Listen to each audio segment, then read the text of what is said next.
نحمدہ ونصلی علی رسولہ الکریم اما بعد اعوذ باللہ من الشیطان الرجیم بسم اللہ الرحمن الرحیم والذین جاہدوا فینا لنہدینہم سبلنا وان اللہ لمع المحسنین صدق اللہ العظیم۔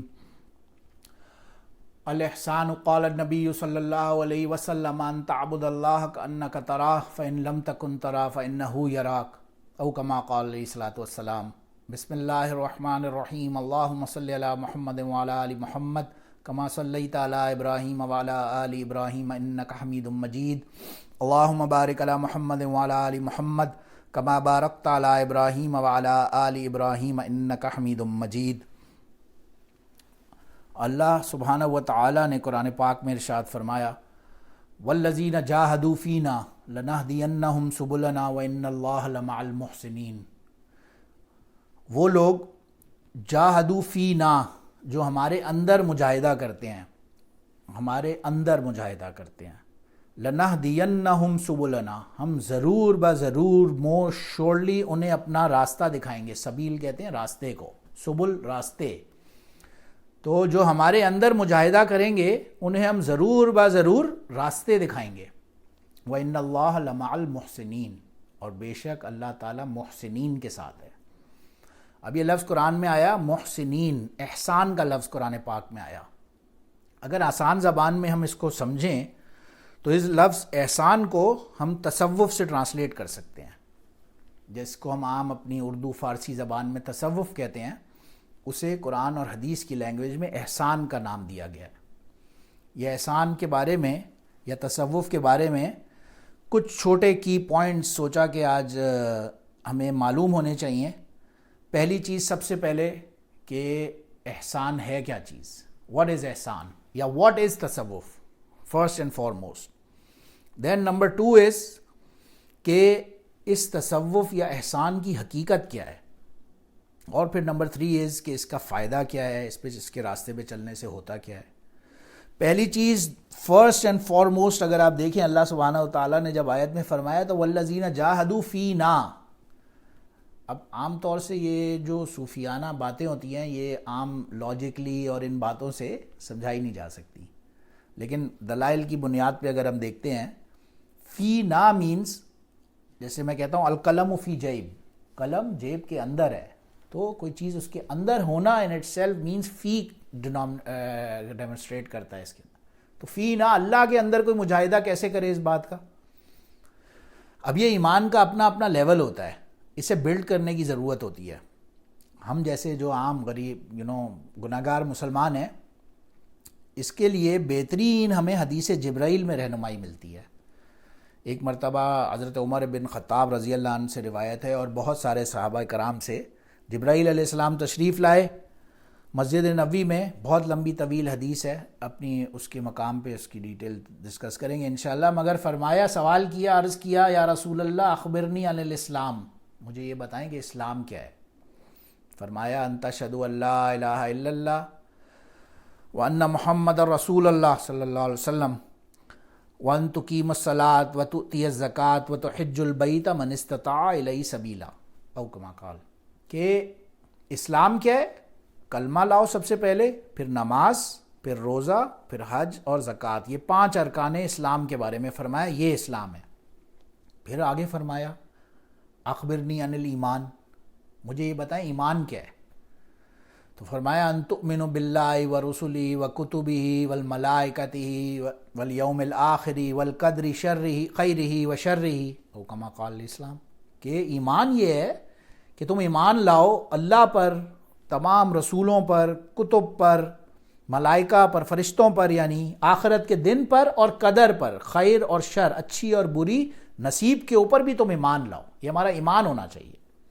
تو یہ سلائٹ ڈفرینس تھا۔ اب اسلام تو ہم میں سے عام، یعنی 1-1.5 ارب سے اوپر مسلمان ہیں دنیا میں، تو اسلام کا ان اٹ سیلف تو مشاہدہ ہے، دیکھنے سے پتہ چل جاتا ہے کہ اسلام کیا چیز ہے۔ بھائی اللہ پر ایک حقانیت ہونے پر ایمان لے آیا بندہ، نماز روزہ حج زکوٰۃ کیا، وہ مسلمان ہو گیا۔ اور حدیث پاک میں آتا ہے من کان آخر کلامہ لا الہ الا اللہ دخل الجنہ، جس کے کلام دل میں لا الہ الا اللہ ہوگا تو وہ جنت میں یقیناً ایک نہ ایک دن چلا جائے گا۔ لیکن یہی ڈفرینسیشن سورہ حجرات میں بھی فرمائی گئی.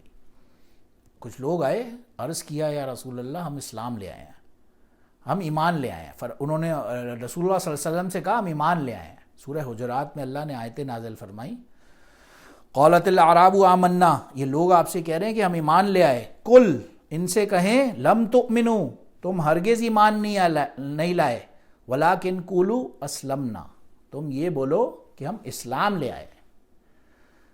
تو بالکل وضاحت فرمائی. وَلَمَّا يَدْخُلُ الْإِيمَانُ فِي قُلُوبِكُمْ، ابھی تک ایمان تم لوگوں کے دلوں کے اندر داخل نہیں ہوا. پتہ یہ چلا کہ اسلام ایک چیز ہے لیکن ایمان ایک دوسرا لیول کی بات ہے. یہ سب لیولز ہیں اسلام کے اندر. تو پہلا لیول ہے اسلام لے آیا، یہ ارکان اسلام پورے کیے، ٹھیک ہے، وہ بھی جنت میں جانے کی گارنٹی. لیکن ایمان والوں کا کیا لیول ہے؟ اس سے اگلی آیت میں فرمایا الذین آمنوا باللہ ورسولہ، اور پھر وجاہدوا باموالہم وانفسہم فی سبیل اللہ، کہ ایمان والے وہ ہوتے ہیں جو اللہ اور اس کے رسول پر ایمان لاتے ہیں. اب یہ ایمان کا تعلق بلیف سے ہے، یہ انٹرنسک نہیں ہے، اس کو ہم دیکھ نہیں سکتے، یہ ایک انٹرنسک چیز نہیں ہے. تو پتہ یہ چلا کہ اسلام لایا بندہ، اس کے بعد اپنے اوپر محنت کرتا ہے اور پھر ایمان لاتا ہے ان چیزوں پہ. ظاہر ہے نہ اللہ کو ہم نے دیکھا ہے، نہ ہم نے فرشتوں کو دیکھا ہے، نہ ہم نے ملائکہ کو، نہ کتابوں کو اترتے ہوئے دیکھا ہے. تو ہمیں ایمان کیسے ہوگا؟ وہ اللہ پر یقین لانے سے ایمان ہوگا. قرآن کے اندر جو آیات ہیں ان سے یہی ہمیں پتہ چلتا ہے. اور ظاہر ہے یہ ایمان کا جو لیول ہوتا ہے یہ دوسرے نمبر پہ تو ہے، لیکن اب صوفیاء کی لینگویج میں ایک لیول پھر اس سے بھی آگیا، اس کو کہا گیا احسان. جب تیسرا سوال فرمایا، عرض کیا جبرائیل علیہ السلام نے، یا رسول اللہ اخبرنی عن الاحسان، مجھے یہ بتائیں کہ احسان کیا ہے. فرمایا ان تعبد اللہ کأنک تراہ فإن لم تکن تراہ فإنہ یراہ، تم ایسے اللہ کی عبادت کرو جیسے تم اللہ کو دیکھ رہے ہو، اور اگر تم اللہ کو دیکھ نہیں بھی رہے تو اللہ تمہیں دیکھ رہا ہے، اس کیپیسٹی کے اندر تم موجود ہو. ظاہر ہے یہ ظاہری آنکھ تو اللہ کو نہیں دیکھ سکتی، دنیاوی اعتبار سے دنیاوی آنکھ اللہ کو نہیں دیکھ سکتی. موسیٰ علیہ السلام نے فرمایا نا ارنی انظر الیک، اللہ سے فرمایا نا کہ مجھے اپنے آپ کو دکھائیں، میں آپ کو دیکھنا چاہتا ہوں. اللہ نے فرمایا لم ترانی، آپ مجھے اس دنیاوی آنکھ سے نہیں دیکھ سکتے. اللہ کے دیدار کے لیے اصل جو مقام ہوگا وہ تو جنت ہی ہوگی. ظاہر ہے صرف ایک ہستی جس نے اللہ کا دیدار کیا، یا ظاہر ہے وہ رسول اللہ صلی اللہ علیہ وسلم کی ذات ہے. معراج کے واقعے پر آتا ہے نا فکان قاب قوسین او ادنی، ثم دنا فتدلی، اوپر گئے اور اس عروج کا ان کا سفر تھا، وہ اس ٹاپ تک گئے. فکان قاب قوسین او ادنی، قاب قوسین کہتے ہیں یہ جو بو اینڈ ایرو ہوتا ہے نا، تیر کمان ہوتا ہے نا، اس کا جو کمان ہوتا ہے وہ یوں کرو ہوتا ہے اور یہاں پہ ایک سٹرنگ لگا ہوا ہوتا ہے. تو گویا یہ جو ان دو کو چیزوں کو جو ملاتا ہے نا، ٹچ ہوتا ہے نا چیز جو کونا، اس کو کہتے ہیں قاب قوسین. تو یعنی گویا کہ اللہ کے رسول صلی اللہ علیہ وسلم دنا فتدلی جب اوپر آسمانوں میں تشریف لے گئے تو فکان قاب قوسین او ادنی، کہ گویا وہ اللہ سے اتنا قریب تھے کہ جیسے قاب قوسین ہوتا ہے یا پھر اس سے بھی کم، اس سے بھی کم. تو امیجن کریں نا اللہ کے سامنے، اللہ سے ایک تو اتنی کلوزنس، بلکہ فرمایا اس سے بھی کم. اب وہ کس کیپیسٹی میں اللہ بہتر جانتے ہیں، ہم تو ایکسپلین نہیں کر سکتے. تو اللہ کا دیدار فرمایا نبی علیہ الصلوۃ والسلام نے معراج میں، دنیا میں نہیں. دنیا میں ہماری ظاہری آنکھ تو ظاہر اللہ کو نہیں دیکھ سکتی، مگر ہاں آنکھ بند کرتے ہیں جب ہم، اب ہمارا ویژن اٹرنل ہو جاتا ہے. اب ہمارا ویژن اٹرنل ہو جاتا ہے، اب ہمارے سامنے کوئی لمٹ، کوئی باؤنڈری نہیں رہتی. تو بہرحال اس کا سارے کا مقصد کیا ہے، تصوف کی حقیقت کیا ہے؟ اللہ کو پہچاننا اور اللہ کی عبادت کرنا اس حال میں کہ ہر وقت دماغ میں یہ خیال رہے کہ اللہ مجھے دیکھ رہا ہے. اگر میں اللہ کو نہیں بھی دیکھ سک رہا تو اللہ مجھے دیکھ رہا ہے. وہ ایک بزرگ کا واقعہ یاد آیا، وہ آتا ہے نا، ایک شیخ تھے، ان کے سارے مرید تھے. انہوں نے اپنے سارے مریدوں سے کہا کہ تم لوگ نا ایسا کرو، میں آج ایک اپنے مرید کو خلافت دوں گا، اور پھر سب سے کہا کہ تم لوگ یہ مرغیاں ہیں یہ لے جاؤ اور جا کے انہیں ایسی جگہ پہ ذبح کرو جہاں تمہیں کوئی دیکھے نہ، چپ کے ایسی جگہ پہ جا کے اس مرغی کو نا ذبح حلال کر کے لاؤ جہاں تمہیں کوئی نہ دیکھے. سب اپنا اپنا وہ مرغی لے کے چلے گئے. سارے حضرات کوئی باہر، کوئی کسی درخت کے پیچھے چھپ کے کسی نے ذبح کیا، کسی نے کسی دیوار کے پیچھے چھپ کے ذبح کیا۔